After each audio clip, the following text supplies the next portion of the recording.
Zdravíme všetkých followerov a sledovateľov. Konečne nám dorazil náš model, ktorý sme si objednali. Mnohí ho už iste máte. Jedná sa o dášenku výrobca Roko. Tak, poďme na to. Ideme to rozbaliť. Sme plní očakávania.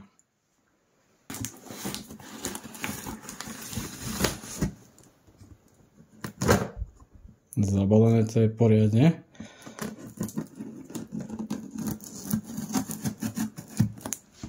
Chvíľku strpenia.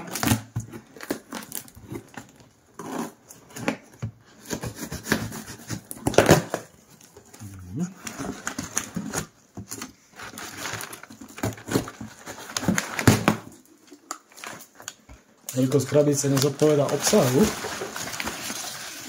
ale samozrejme všetko drahé musí byť poriadne zabalené. No, samotný model. A ako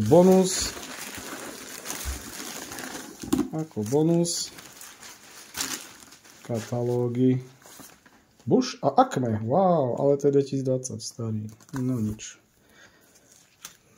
Ďakujeme. Dobre, to je všetko.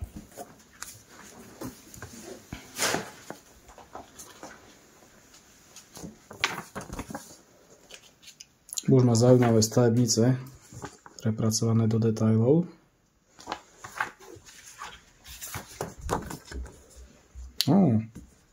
Úzkokolajka Hanwha E, áno, Limited Edition. ČSD, tak na to sa pozrieme veru bližšie. No, Považská lesná železnička si myslím, že to je. Wow, výborne. No a toto je stále známe Acme 5-ročné. No, možno to bolo kvôli váhe, aby balík neodfúklo, kto vie.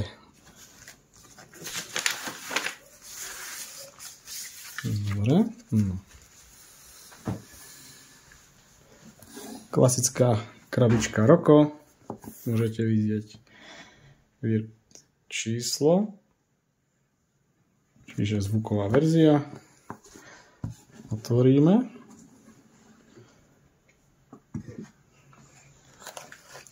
No, od posledného modelu, čo sme mohli vidieť, tak Roko sa vrátilo k úplne novému prevedeniu.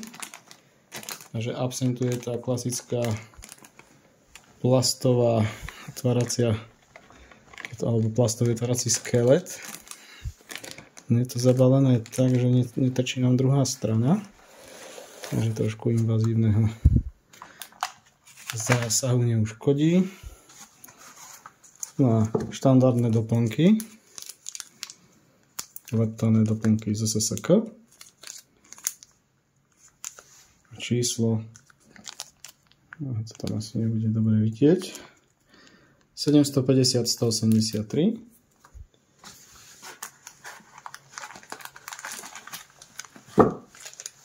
Klasikové pluhy, zvislé, čierno-biele, plus doplnky, červené hukačky.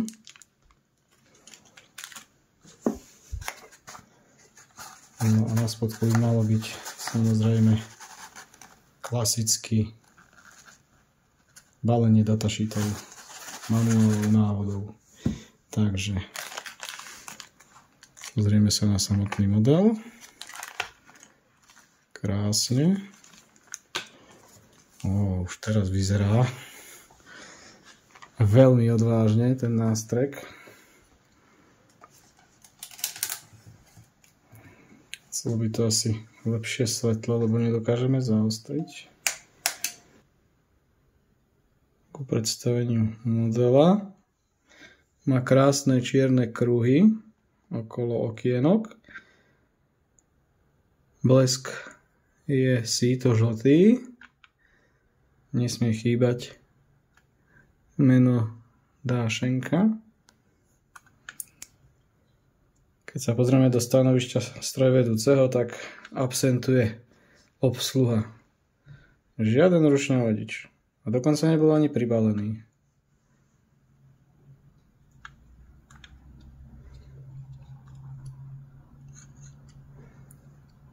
Krásny model.